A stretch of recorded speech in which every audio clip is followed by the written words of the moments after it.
అండి నమస్తే. Akhil and family YouTube ఛానల్కి వెల్కమ్. ఈరోజు నేను ఏం చేస్తున్నానంటే కడి చేస్తున్నానండి. మహారాష్ట్ర వాళ్ళది మా అత్తమ్మ నేర్పించింది. నేను చూపిస్తాను ఈరోజు ఎలా చేస్తారో. దానికి కావాల్సినవి కొత్తిమీర, వెల్లిపాయలు, 2 పచ్చిమిరపకాయలు. అంటే మనం కారంకి తగ్గట్టు ఎన్నెన్న వేసుకోవచ్చు. నేను మాత్రం అఖిల్ బాబు చిన్నోడు కాబట్టి 2 పచ్చిమిరపకాయలు తీసుకుంటున్నాను. చూపిస్తాను ఎలా చేయాలనో. ఫస్ట్ మనం ఈ కొత్తిమీర ఇంకా ఈ పచ్చిమిరపకాయలు వేసుకుందాము, పేస్ట్ పట్టుకుందాము. అట్లనే ఎల్లిపాయలు కూడా వేసేస్తాను.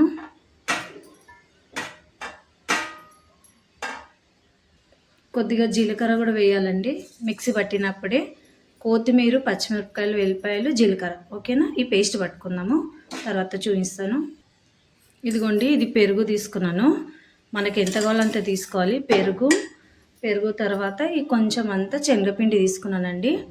అంటే మనము ఒక పెరుగుని బట్టి కొద్దిగా శనగపిండి ఎక్కువ తక్కువ కూడా చేసుకోవచ్చు. మనము దీని లోపల వేయడానికి ఫస్ట్ ముందు ఒక చిన్న బగోనీలో వేసుకొని కొద్దిగా వాటర్ పోసుకుంటాను. మనం మజ్జిగ ఎలా చేస్తామో మొత్తం ఇది అలానే మిక్సీ మొత్తం చేసుకోవాలండి. బాగా పలసగా వచ్చేయాలి. అట్లనే సేమ్ శనగపిండి కూడా ఇప్పుడు మనం నీళ్ళు పోసినాం కదా, ఇది కూడా అంతే. ఉండలు లేకుండా మంచిగా దీన్ని మెత్తగా అయిపోవాలన్నమాట. చూపిస్తాను ఎలా ఉండాలనో. ఇదిగోండి, ఉండలు లేకుండా బాగా దీన్ని మెత్తగా చేసేసినాను. ఇప్పుడు ఈ పెరుగు కూడా అలానే చేయాలి. పెరుగు ఇంకా ఇది శనగపిండి, ఈ 2 ఇలా కలిపేసుకోవాలి. ఇంకా ఇప్పుడు ఇది కూడా మంచిగా కొట్టేసుకోవాలి. ఇట్లా కొట్టిన తర్వాత మనం మజ్జిగ ఎలా చేస్తామో సేమ్ అట్లనే బాగా చేసేసుకొని, మనకు కావాలి ఎంత చిక్కగా కావాలా ఎంత పలసగా కావాలా దాన్ని బట్టి మనం నీళ్ళు కూడా పోసుకుందాము.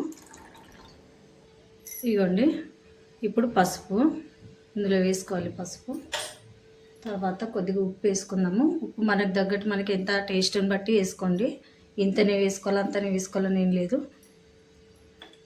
తర్వాత మిక్స్ చేసేసుకుందాము.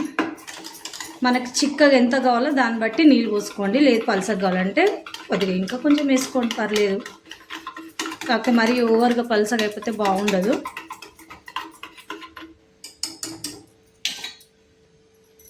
ఇది పచ్చివాసన పోయేదాకా దీన్ని కొంచెము మరగకూడదు. ఓకేనా?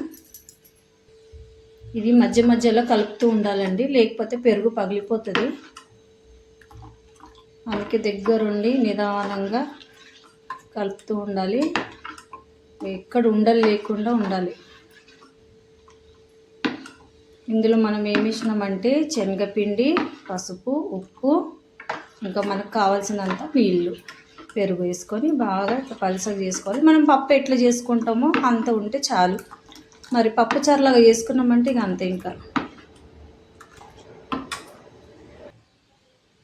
ఇదిగోండి, బాగా మసిలిందనమాట మంచిగా. పచ్చివాసన కూడా వెళ్ళిపోయింది. ఇప్పుడు మనం ఏం చేద్దామో నెక్స్ట్ చూపిస్తాను.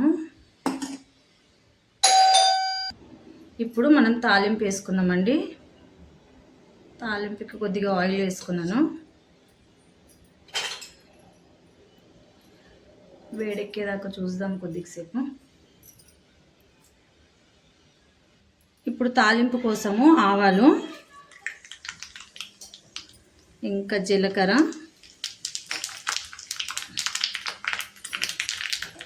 ఇందాక చూపించాను కదండి. ఫస్ట్ కొత్తిమీర, వెల్లిపాయలు, పచ్చిమిరపకాయలు, కొద్దిగా జీలకర్ర, ఇవన్నీ పేస్ట్ చేసుకొని ఇందులో వేసేసుకున్నాను.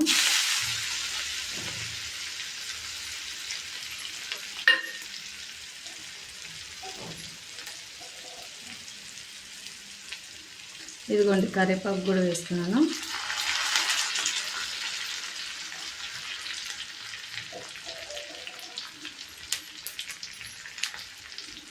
ఇంకా ఎర్రది ఎండిపోయిన మిరపకాయలు ఉంటాయి కదా, అవి నేను తీసి పెట్టుకున్నాను. ఇంకా పనికొస్తుంది కదా మనకి.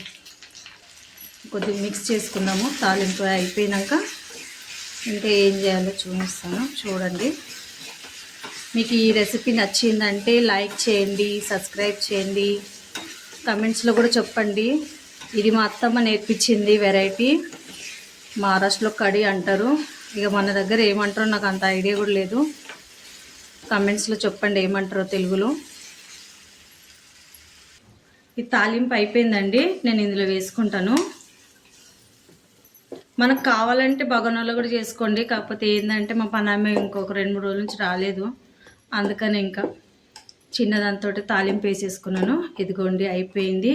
మనకు కావాలంటే బజ్జీలు కూడా వేసుకుంటే ఇంకా చాలా బాగుంటుంది, కాకపోతే మా అఖిల్ బాబుకి ఏమో నచ్చదు బజ్జీలు ఇందులో వేస్తే, అందుకే నేను సింపుల్గానే వాడి గురించి కర్రీ చేస్తున్నాను.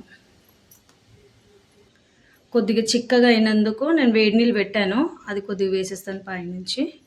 మరి చిక్కగా కూడా బాగుండదు, మరి పలసగా కూడా ఉండొద్దు, ఇలా మీడియంగా ఉంటే బాగుంటుంది. కర్రీ రెడీ అండి. మీకు నచ్చిందంటే లైక్ చేయండి, సబ్స్క్రైబ్ చేయండి. Thank you so much.